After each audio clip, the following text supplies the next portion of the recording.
بسم اللہ الرحمن الرحیم۔ دوستو، اللہ تعالیٰ نے قرآن مجید میں فرمایا ہے کہ افحسبتم انما خلقناکم عبثا وانکم الینا لا ترجعون۔ فرمایا کیا تم سمجھتے ہو کہ ہم نے تمہیں بیکار پیدا کیا، اور کیا تم سمجھتے ہو تمہیں لوٹ کر ہماری طرف آنا نہیں؟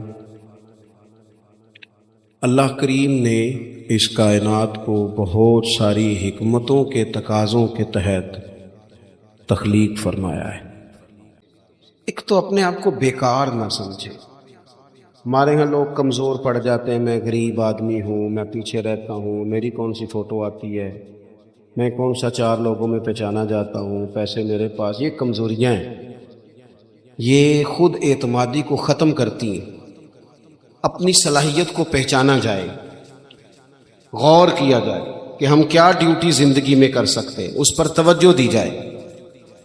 اور پھر جب اپنے آپ کو پہچان لیا جائے کہ بھلا میں یہ دیکھیں نا، مدارس، مساجد، خانقاہیں، یہ سارے سلسلے، اس میں اگرچہ نام ایک بندے کا لکھا ہوتا ہے کہ فلانے نے بنائی ہے، لیکن اس میں سینکڑوں لوگ شامل ہوتے ہیں۔ یعنی وہ جگہ دینے والا بھی بڑا باکمال آدمی ہوتا ہے، وہاں ڈیوٹی دینے والا بھی بڑا باکمال آدمی ہوتا ہے۔ یہ بڑے باکمال لوگ ہوتے ہیں۔ کہنا پیر صاحب نہیں ہوتا ہے، تعریفیں پیر صاحب کی ہونی ہوتی ہیں۔ اور اب تو اللہ خیر کرے، بعض آستانوں پہ لوگوں نے باقاعدہ بندے رکھے ہوئے ہیں تعریفیں کرانے کے۔ اللہ والوں کو اس کی ضرورت نہیں ہوتی۔ خوشبو کو بھی کبھی بتانا پڑا ہے کہ میں خوشبو بتایا نہیں کرتی، خوشبو تو آیا کرتی ہے۔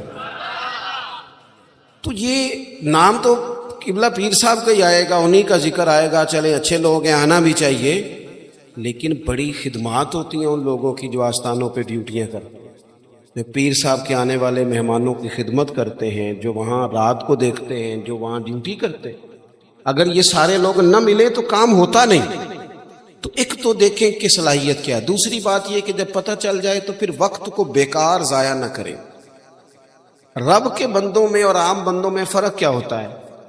عام لوگ وقت ضائع کرتے ہیں، رب کے بندے اپنے وقت کو قیمتی بنا کے رب رسول کو راضی کر لیتے ہیں۔ ہمارے اوقات ضائع ہوتے ہیں۔ ڈھیر سارے لوگ ہیں، وہ کہتے ہیں میں بور ہو رہا ہوں، تو میں اکثر کہتا ہوں کہ بور ہونے کے لیے بھی تو ٹائم چاہیے نا۔ ہمیں تو ٹائم ہی نہیں ملتا، بھلا کس وقت بور ہو، ٹائم ہی نہیں ملتا۔ وہ جناب آپ پوچھیں کسی آدمی سے کہ یہاں کیوں کھڑے ہو، کہتے ہیں میں ٹائم پاس کر رہا ہوں۔ میرا کئی دفعہ دل کرتا ہے پوچھنے کو کہ آج آپ نے ایک سپارہ قرآن پاک کا پڑھا ہے؟ محبوب تو پوچھتے تھے نا صحابہ سے صبح کہ آج کسی نے جنازہ پڑھا ہے، مسکین کو کھانا کھلایا ہے، آج فلاں آدمی نے کوئی نیکی کی، محبوب سوال کرتے تھے۔ تو ٹائم پاس کر رہا ہوں جی، بھی اتنا ٹائم آیا کہاں سے جسے پاس کرنا پڑا؟ بعضوں کا 1 منٹ ٹھہرنا میں آیا، او بھئی 1 منٹ میں 3 دفعہ سورۃ اخلاص پڑھی جا سکتی ہے اور پورا قرآن پاک پڑھنے کا ثواب ہے۔ آپ نے 1 منٹ کو ایسے سمجھ لیا ہے، وقت کا ضیاع۔ یہ بہت سارے لوگ ہیں جو تبصرے کرتے، فارغ ہیں، کام کوئی نہیں، اس پر بھی تبصرہ، اس پر بھی تبصرہ، اس کی بھی بات کرو۔ بھئی اتنا تو ٹائم ہی نہیں ہے کہ آپ اس کی بات کریں، اتنا کہاں سے وقت آیا؟ نبی پاک علیہ الصلوۃ والسلام نے فرمایا، میں سیاستہ میں حدیث موجود ہے، فرمایا جب صبح سورج طلوع ہوتا ہے تو دن جب چڑھتا ہے تو دن اعلان کرتا ہے، وہ دن اعلان کرتا ہے کہ لوگوں میں آج آیا ہوں، آج کے بعد دوبارہ نہیں آؤں گا۔ جس نے آج صبح سے ایک دفعہ بھی، میں اکثر کہتا ہوں نبی پاک علیہ السلام نے سارے دن اور ساری راتیں امت کو یاد کیا، اور سارا دن ہی گزر گیا، امت نے ایک بار بھی درود و سلام نہیں پڑھا۔ سارا دن ہم نے بہت ساری خیر کر سکتے تھے، اچھا مشورہ دے سکتے تھے، کوئی بات سیکھ سکتے تھے، لیکن وقت ضائع کرتے۔ اپنے اوقات کو مرتب کریں۔ ہمارے بزرگوں کے ٹائم مرتب تھے، طے تھے۔ امام بخاری اگر ہماری طرح ہوتے تو قرآن مجید کے بعد ایک صحیح ترین کتاب ہمیں دے پاتے۔ امام مسلم کا بھی اگر وہی حال ہوتا جو آج ہمارا ہے، ڈھیروں لوگ ہیں جنہوں نے بخاری پڑھی نہیں پوری، مسلم شریف کو پڑھا نہیں، اور انہوں نے کتنی محنت کر کے احادیث پر گفتگو کر فرق نکال کے کہ یہ حسن ہے، یہ ضعیف ہے، یہ صحیح ہے، یہ متواتر ہے، انہوں نے ہمارے سامنے رکھی۔ اعلیٰ حضرت فاضل بریلوی نے 1000 کتاب لکھی ہے۔ کتنی؟ اور کتاب ایسی نہیں کہ وہ مطلب کانٹ چھان کے کتاب بنا لی ہو، وہ جس سمت آ گئے ہیں سکے بٹھا دیے۔ کام ان لوگوں کا مرتب تھا، ان کے وقت میں برکت تھی۔ حضرت عمر بن عبدالعزیز رحمۃ اللہ علیہ سے ایک دن ان کے خادم سے آپ نے کوئی کام کہا تو کہنے لگا حضور یہ کام کل کر لیں گے۔ وہ آپ فرمانے لگے یہ کام اگر کل کریں گے تو جو کام کل کرنے ہیں وہ کب کریں گے؟ ہمارے ڈھیر سارے لوگ ہیں جنہوں نے ابھی تک طے ہی نہیں کیا۔ آپ نماز نہیں پڑھتے، کہتے ہیں بس میں حج کا رہا ہوں، شروع کرنی ہے۔ تو اگر حج پہ نہ جا سکے خدا نہ خواستہ، اللہ معاف کرے، تو پھر نماز پڑھنی نہیں ساری عمر۔ میں وہ بچوں کی شادی کر لوں پھر میں ٹھیک ہی ہوں۔ تو اگر ایسا وقت آیا ہی نہ، خدا نہ کرے، تو پھر کیا پڑھنی نہیں؟ میں بہت سارے لوگوں سے کہتا ہوں داڑھی شریف رکھ لو، کہتے میں آج نیک نہیں۔ تو میں نے کہا داڑھی کی قسم ہی اٹھانی تھی، بس نیک ہونا تو رکھنی ہے، روٹی کی اٹھاؤ نا، کہ جب تک نیک نہیں ہونا کہانی نہیں۔ تھوڑا سا توجہ دینے کی ضرورت ہے کہ ہم ترجیحات ہماری کیا ہیں، ہم اصل میں کرنا کیا چاہ رہے ہیں، ہمارا رستہ اور سفر کیا ہے۔ وہ ایک علاقے میں نا، بلکہ یہ میر پور جب ایک دفعہ تاریخ بتاتی ہے کہ سارا کسی حادثے سے ٹوٹ گیا تھا، تو ایک آفیسر کہتے ہیں میری یہاں ڈیوٹی تھی، کیونکہ شہر سارا ہی ایک دفعہ الٹ پلٹ ہو گیا تھا، تباہ ہو گیا تھا۔ تو میں نے دیکھا ایک بوڑھا شخص اور اس کی بیوی 2 بوریاں گدے پہ رکھے ہوئے آ رہے ہیں۔ میں نے آگے بڑھ کے سلام لی، بابا جی کدھر جا رہے ہو؟ کہنے لگے پوچھنا تھا وہ بیت المال کا دفتر کہاں ہے، کہاں جہاں خزانہ جمع کرایا جا رہا ہے۔ تو میں نے کہا بابا جی میں ہی ہوں دفتر کا آفیسر، آپ نے کیا جمع کرانا ہے؟ تو کہنے لگے میں نے اور میری بیوی نے کانپتے اور بوڑھے ہاتھوں سے محنت کر کے یہ کچھ سونا چاندی ملبے کے نیچے سے نکالا ہے، بیت المال میں جمع کرانا ہے۔ میں نے کہا بابا سارے لوگ گھر لے جاتے ہیں، آپ بیت المال میں لے آئے۔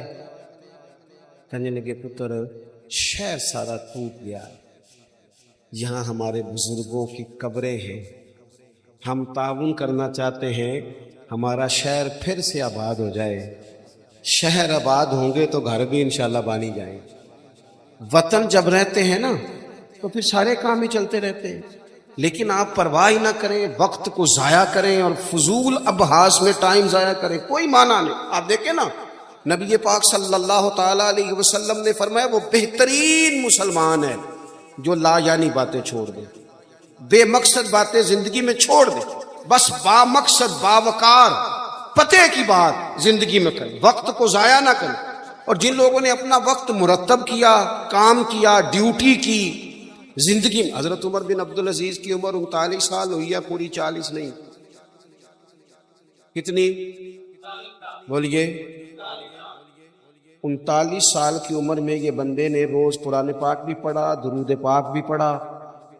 اس شخص نے امت کو عدل و انصاف سے بھی بھرا، مساجد بھی بنائیں، انہوں نے مدارس بھی قائم کیے، خدمتیں بھی کی، عمر 39 سال پائی، لے سجنا سا توڑ ہی نہیں پائی، جان بھی دیتی تیرا تیرے۔ ہم نے تو طے ہی نہیں کیا آج تک۔ یہ بہت سارے نوجوانوں کو میں دیکھتا ہوں ساری دن تصویر پہ گزر جاتا ہے، سارا دن فوٹو آنی چاہیے۔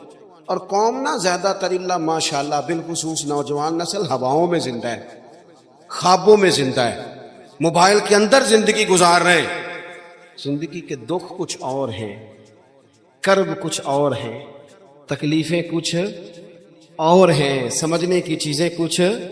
جب دوائی کی ضرورت ہو تو پھر گوشت سے پیٹ نہیں بھرا جاتا، پھر دوائی ہی کھانی پڑتی ہے۔ ترجیحات اور ہیں، ہمیں اور طرف بڑھنا ہے اپنے آپ۔ اور جب بندہ مرتب زندگی گزارتا ہے نا، جس مقصد کے لیے رب کریم نے اسے بھیجا، الذی خلق الموت والحیات لیبلوکم ایکم احسن عملا، جب وہ بہترین عمل کرتا ہے تو پھر وہ کافر کا نظریہ ہے کہ مر جائیں گے تو فنا ہو جائیں گے، زندگی میں جو موج کرنی ہے کر لو، یہی ہے سارا کچھ۔ مومن کو تو بتایا گیا ہے کہ تو یہاں قیدی ہے، تیری یہاں زندگی رب چاہی گزار، دنیا میں اللہ رسول کی مرضی پہ چل، قیامت کے دن اللہ تبارک و تعالی جنت میں تجھے ساری نعمتیں عطا فرما دے گا۔ یہ